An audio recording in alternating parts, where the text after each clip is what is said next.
Seigneur, ta parole est grande, elle demeure à jamais. Ta parole est infaillible, rien ne peut la supprimer. Bienvenue à vous, chers spectateurs, ainsi qu'à tous nos spectateurs dans le monde entier, dans un nouvel épisode de notre émission d'études quotidiennes Toute la Bible. Nous poursuivons notre étude de la première épître de l'apôtre Paul aux Corinthiens. Nous en sommes au chapitre 15 que nous avons commencé dans l'épisode précédent. Nous avons parlé des preuves de la résurrection du Christ et nous avons appris que le Christ devait mourir et ressusciter. Il est vraiment mort et il est vraiment ressuscité. Aujourd'hui, nous poursuivons notre étude de ce grand chapitre. Permettez-moi tout d'abord d'accueillir notre invité, le serviteur du Seigneur, le Dr Farid Zaki. Bienvenue, Dr Farid. Merci beaucoup. Bienvenue aussi à nos invités, honorés de vous avoir. Dr Farid, un poète croyant, a écrit sur la résurrection du Christ comme suit. Quelle merveille que le Rédempteur et son grand amour qui a voulu de tout cœur racheter les esclaves. Il était dans la gloire et fut mené comme un agneau. Lui, prince de la vie et fils du Très-Haut, à la crucifixion et au tombeau. L'adversaire pensait avoir triomphé. Le Seigneur Jésus enseveli et la pierre scellée. À première vue, les espoirs sont déçus, mais le prince de la vie est ressuscité. Il a détruit la mort par la mort, et le Dieu de lumière a mis en lumière la vie et l'immortalité. Le résultat, action de grâce, prosternation, louange et honneur à ton nom, Dieu, par lequel les bénédictions sont déversées. Avant de commencer notre étude, quelles devraient être nos réactions face à la croix, à l'œuvre du Christ sur la croix et à la résurrection du Christ? Quelle devrait être notre réaction? Une double réaction à l'œuvre du Christ. Premièrement, nous consacrer à lui, afin que ceux qui vivent ne vivent plus pour eux-mêmes, mais pour celui qui est mort et ressuscité pour eux. L'autre réaction est de le prêcher, aller dans le monde entier proclamer la bonne nouvelle à toute la création. Parfait. Je vais lire quelques versets à partir du verset 20 du chapitre 15. Chapitre 15 à partir du verset 20. Mais en réalité, Christ est ressuscité, précédant ainsi ceux qui sont morts. En effet, puisque la mort est venue à travers un homme, c'est aussi à travers un homme qu'est venue la résurrection des morts. Et comme tous meurent en Adam, de même aussi tous revivront en Christ, mais chacun à son propre rang. Christ en premier, puis ceux qui appartiennent à Christ lors de son retour. Ensuite viendra la fin, quand il remettra le royaume à celui qui est Dieu et Père, après avoir anéanti toute domination, toute autorité et toute puissance. En effet, il faut qu'il règne jusqu'à ce qu'il ait mis tous ses ennemis sous ses pieds. Le dernier ennemi qui sera anéanti, c'est la mort. Dieu, en effet, a tout mis sous ses pieds. Mais lorsque Dieu dit que tout lui a été soumis, il est évident que c'est à l'exception de celui qui lui a soumis toutes choses. Lorsque tout lui aura été soumis, alors le Fils lui-même se soumettra à celui qui lui a soumis toutes choses, afin que Dieu soit tout en tous. J'aimerais avoir votre commentaire sur le verset 20. Mais en réalité, Christ est ressuscité, précédant ainsi ceux qui sont morts. Qu'est-ce que cela signifie? Au début du verset, c'est comme si l'apôtre Paul poussait un soupir de soulagement. Après avoir dit « Et si Christ n'était pas ressuscité, ressuscité d'entre les morts, et quelles auraient été les tristes conséquences qui auraient pu se produire s'il n'était pas ressuscité ?» Et après les avoir mentionnés, énumérés, il arrive à ce verset et dit « Mais en réalité, comme pour dire, je pousse un soupir de soulagement, il est vraiment ressuscité. » Et le résultat de sa résurrection, c'est qu'il est devenu les prémices de ceux qui sont morts. Cette expression nous vient de l'Ancien Testament. Laquelle? Il y avait une fête juive appelée la fête des prémices. Et Dieu a demandé au peuple juif, après son entrée dans le pays de Canaan, à une certaine époque de l'année, au moment de la moisson, d'apporter les prémices. Est-ce dans Lévitique 23? Dans Lévitique 23 et dans le Deutéronome.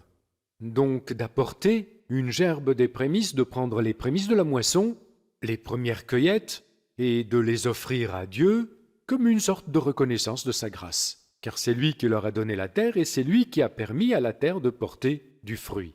Ici, l'apôtre Paul reprend cette analogie ou cette image et dit « Le Christ, par sa résurrection d'entre les morts, est le premier spécimen merveilleux de tous ceux qui croient et qui ressusciteront d'entre les morts. » Oui, dans l'Ancien Testament, le symbole était le suivant. Le prêtre faisait le geste de présentation avec 2 gerbes, comme pour dire que toute la moisson du champ est comme ce spécimen. Oui, tout à fait. Parfait. C'est comme pour dire que le Christ est ressuscité d'entre les morts et qu'une moisson viendra après lui. Je vais commencer par expliquer, il est ressuscité d'entre les morts. Elle est très différente de la résurrection des morts. Quelle est la différence? C'est que ressuscité d'entre les morts signifie qu'il a laissé les autres dans la mort et qu'il est ressuscité. Et il est ressuscité d'après la puissance d'une vie par laquelle il vivra éternellement pour ne plus jamais mourir. La différence, c'est qu'il y a des personnes ressuscitées d'entre les morts dans l'Ancien Testament. Élie a ressuscité le fils de la veuve de Sarepta de Sidon. Élisée a ressuscité le fils de la Sunamite. Le Christ, dans sa vie, a ressuscité, par exemple, Lazare. Mais tous ces hommes ont vécu avec un corps naturel et sont morts à nouveau. Mais la résurrection du Christ d'entre les morts est une résurrection d'un nouveau rang, d'un nouveau type. Et cette résurrection est le spécimen de la résurrection de tous les vrais croyants en Christ à l'avenir. Le Christ a donc précédé ceux qui sont morts en tant que spécimen à l'exemple des prémices de la moisson des champs de l'Ancien Testament. Verset 21, en effet, puisque la mort est venue à travers un homme, c'est aussi à travers un homme qu'est venue la résurrection des morts. Qui sont cet homme et cet homme? Adam est le premier homme par lequel la mort est venue dans le monde. Ceci est également mentionné dans Romains 5, de même que par un seul homme, le péché est entré dans le monde, et par le péché la mort, de même la mort a atteint tous les hommes. N'est-ce pas? Adam, je le considère, chef d'une famille qui est toute la famille humaine. Le Christ, d'un autre côté, est considéré ici, non seulement dans sa propre personne, mais aussi en tant que représentant d'une famille. Le chef d'une autre famille. Chef d'une nouvelle famille qu'il a fondée sur sa résurrection d'entre les morts. Comme pour dire que tous les membres de la première famille ont hérité ce que leur a légué leur père, le premier, Adam. Et tous ceux qui passent de la première famille à la nouvelle famille, la famille du Christ, recevront aussi la résurrection d'entre les morts. Mais l'important est que l'homme s'interroge. Suis-je encore dans la première famille, celle d'Adam, toujours comme telle, sans réelle repentance, sans Christ, sans changement? Ou ai-je changé et je suis passé à Il y la a nouvelle donc 2 famille? familles dans le monde, la famille d'Adam et la famille de Dieu. Le chef de la famille d'Adam est Adam, qui a légué la mort à la race humaine. Le chef de la nouvelle famille est le Christ. Tout à fait. Nous allons faire une pause puis prendre une question du public. Chers spectateurs, je vous retrouve après la pause, ne quittez pas.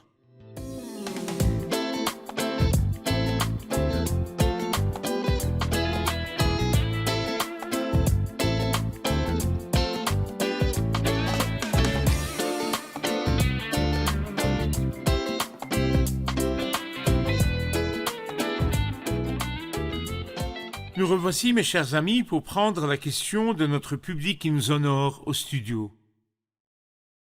J'ai une question sur le verset 22 et le verset 23. Allez-y. Pourriez-vous nous éclairer sur ces 2 versets?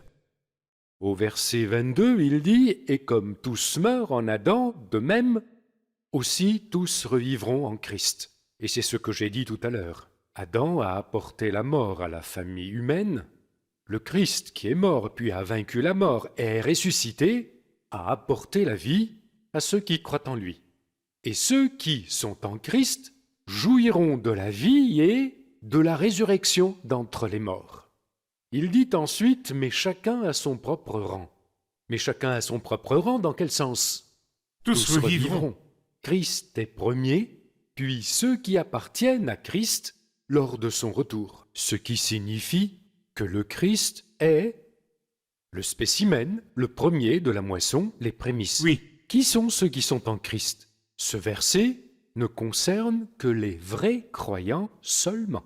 de peur que certains ne se basent sur le verset 21. En effet, puisque la mort est venue à travers un homme, c'est aussi à travers un homme qu'est venue la résurrection des morts. Et comme tous meurent en Adam, de même aussi tous revivront en Christ. Tous ici, selon certains, est l'ultime salut universel. C'est-à-dire Adam a apporté la mort, le Christ donnera le salut à tous les hommes à la fin. Non, tous ici, nous allons l'expliquer dans le verset suivant, sont ceux qui appartiennent à Christ. C'est pourquoi ce verset ne s'applique qu'aux vrais croyants, les vrais de vrais, qui lui appartiennent. Bon, quand aura lieu la première Quand résurrection? aura-t-elle lieu? La première résurrection aura lieu par étapes. Sa première étape, bien sûr, le premier qui est ressuscité, c'est le Christ. Le mot première ne signifie pas la première dans le temps, mais la meilleure résurrection.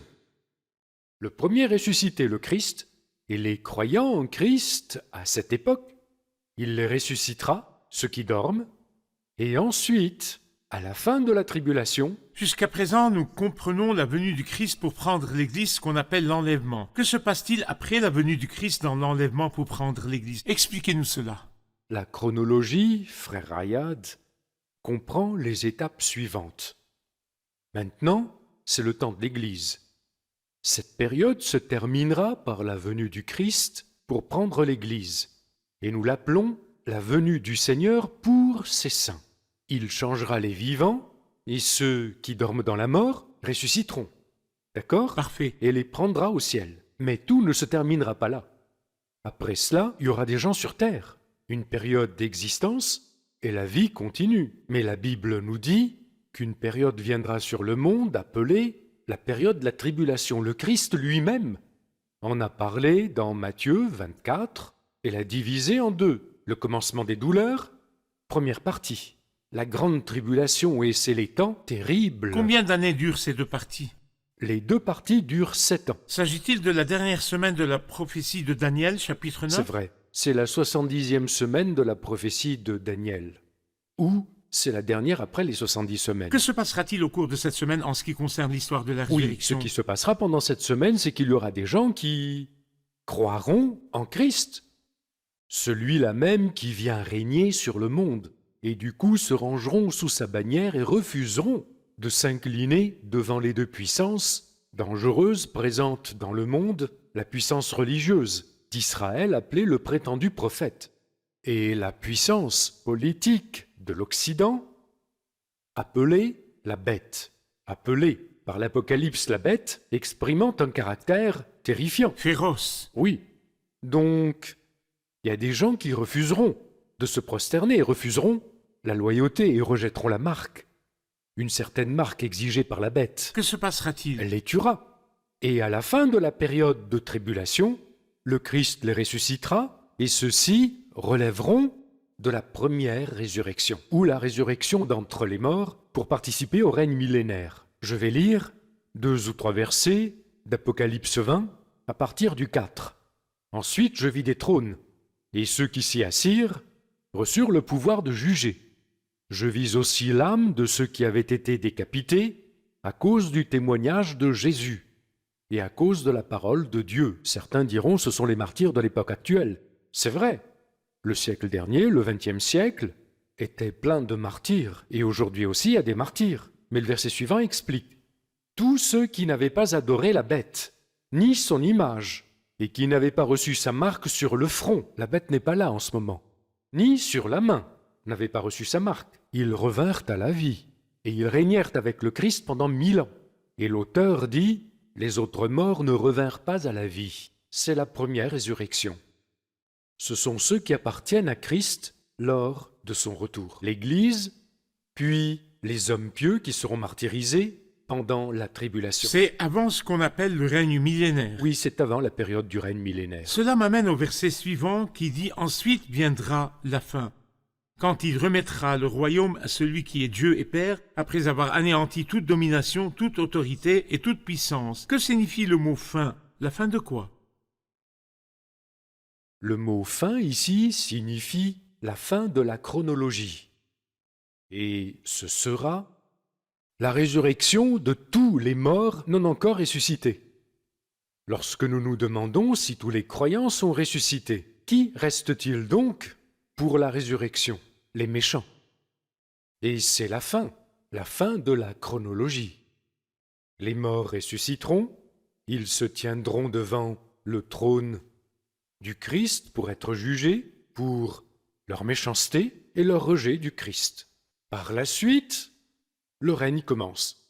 Et après le règne, le Christ remettra tout à Dieu le Père. Parfait. Nous allons faire une pause puis prendre une question du public. Chers spectateurs, je vous retrouve après la pause. Ne quittez pas.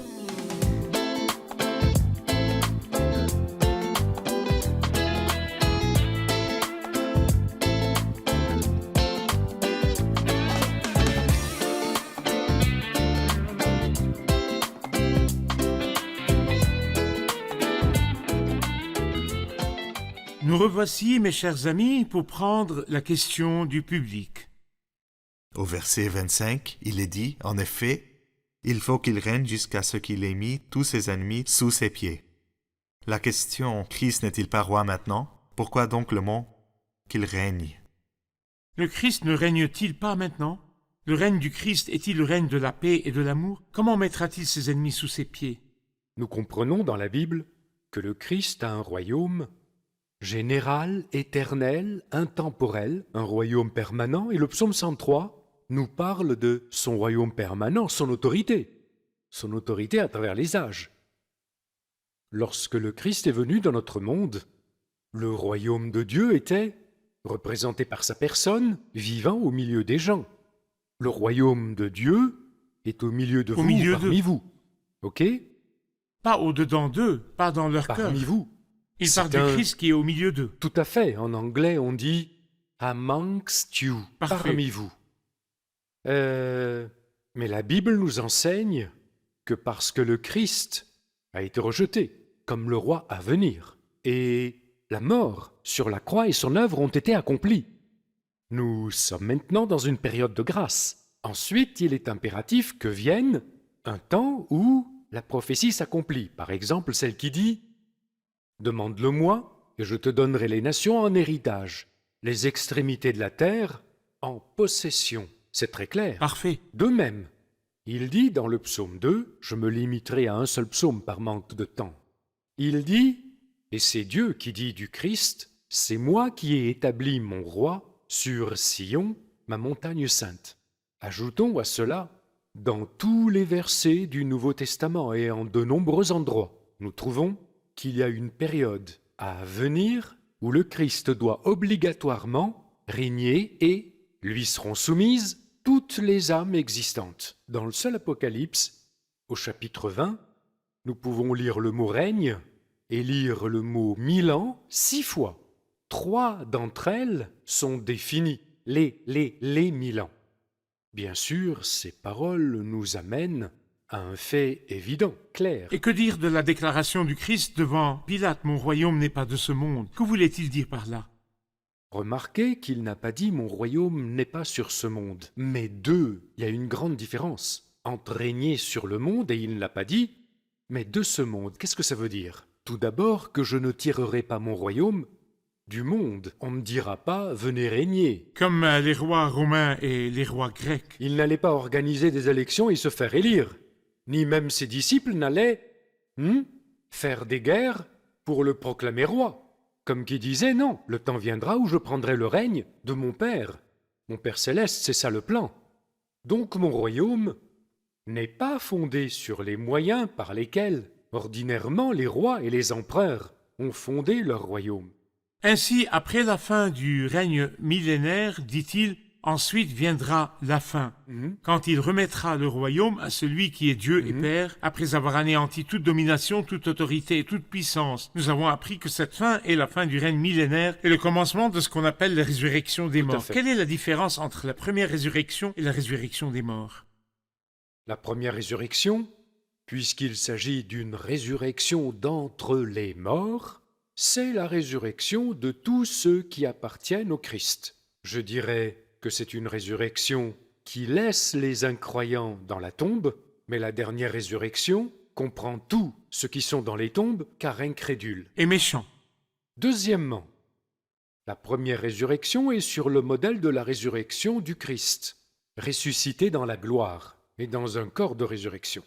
Les croyants, dans leur résurrection, ressusciteront dans la gloire et dans un corps de résurrection. D'accord? Parfait. Les méchants ressusciteront avec un corps immortel, impérissable, mais seront jetés dans l'étang de feu. Mais leur corps ne sera pas glorieux, sans gloire. Pas comme le corps du Seigneur. C'est ça. Troisièmement, la première résurrection est suivie de l'entrée dans la gloire éternelle, dans le bonheur éternel. Mais la résurrection des morts est suivie de l'entrée dans les temps de feu et de soufre. Donc, dans l'ordre Et un chronologique... longtemps les sépare, frère Hayad. Parfait. Il n'y a pas de résurrection qui englobe tout le monde. Donc, dans l'ordre chronologique, d'abord la résurrection du Christ qui a eu lieu il y a 2000 ans, puis la résurrection des croyants actuellement endormis lorsque le Christ viendra enlever l'Église. Il C'est ça. ressuscitera les morts et changera les vivants, et nous monterons au ciel. Après l'enlèvement, la période de la grande tribulation durera 7 ans. Dans la seconde moitié, des martyrs seront tués par la bête et le prétendu prophète pour leur témoignage et leur attachement au Christ, le Messie roi, et le refus de se prosterner devant la bête et le prétendu prophète. Le Seigneur les ressuscitera par une résurrection semblable à la première résurrection. Tout à fait. Puis le règne millénaire, lorsque le Christ régnera sur terre en accomplissement des prophéties de l'Ancien Testament. C'est ça. Puis, à la fin du règne millénaire, il y aura une dernière résurrection des méchants morts qui comparaîtront devant le grand trône blanc. Blanc. C'est l'ordre selon le concept de la résurrection. Parfait. Merci beaucoup, Dr Farid. Revoyons l'épisode avec nos invités. Quel est le concept contenu dans les versets 22 et 23 qui dit « Et comme tous meurent en Adam, de même aussi tous revivront en Christ, mais chacun à son propre rang, Christ en premier, puis ceux qui appartiennent à Christ lors de son retour. » Qu'est-ce que cela signifie? Au verset 22, il établit une comparaison entre Adam et le Christ. Adam a apporté la mort au monde entier, et le Christ, en mourant et en ressuscitant, a apporté la vie. Quand il dit « à tous », nous comprenons du verset suivant qu'il s'agit de tous ceux qui appartiennent au Christ.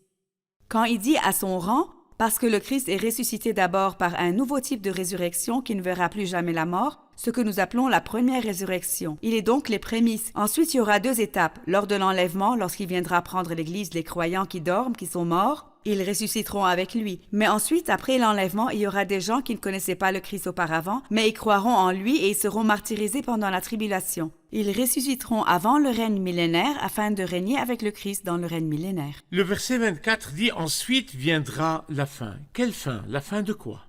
C'est la fin de la chronologie. Comme nous le comprenons, il y a la première résurrection, dont les étapes sont la résurrection du Christ, puis la résurrection des croyants, puis la résurrection des martyrs de la tribulation, puis le règne millénaire, puis la fin de chronologie, lorsque les méchants morts ressusciteront pour être jugés et pour avoir rejeté le Christ et à cause de leurs mauvaises actions. Merci, que Dieu vous bénisse. Merci, Dr Farid, que Dieu vous bénisse. Merci. Chers spectateurs, la bonne nouvelle que le monde entier doit apprendre est que le Christ est ressuscité d'entre les morts. La résurrection du Christ est une nouvelle aube. La résurrection du Christ est l'espérance. Christ est ressuscité, précédant ainsi ceux qui sont morts. Il est devenu le spécimen de tous ceux qui viendront après lui. Peut-être que celui qui viendra après lui souffrira, mourra, il mourra à cause de sa foi en Christ, mais il ressuscitera au même rang, avec le même statut, dans la même gloire de la résurrection du Christ. Christ est ressuscité, précédant ainsi ceux qui sont morts. L'apôtre Paul encourageait Timothée en disant « Souviens-toi de Jésus, le Messie ressuscité ». Chers spectateurs, vous êtes peut-être un disciple du Christ et la souffrance et la persécution vous attendent et peut-être la mort à cause du Christ. Ne craignez pas la mort. L'apôtre Paul dit « Christ est ma vie et mourir représente un gain ». Mais même si vous mourrez en suivant le Christ, Christ est ressuscité d'entre les morts, précédant ainsi ceux qui sont morts.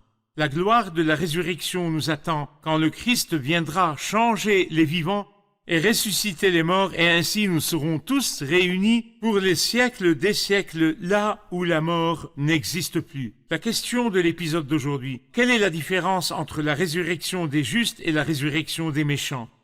Quelle est la différence morale et temporelle entre la résurrection des justes et la résurrection des méchants? Je vous retrouve dans le prochain épisode. Que le Seigneur soit avec vous.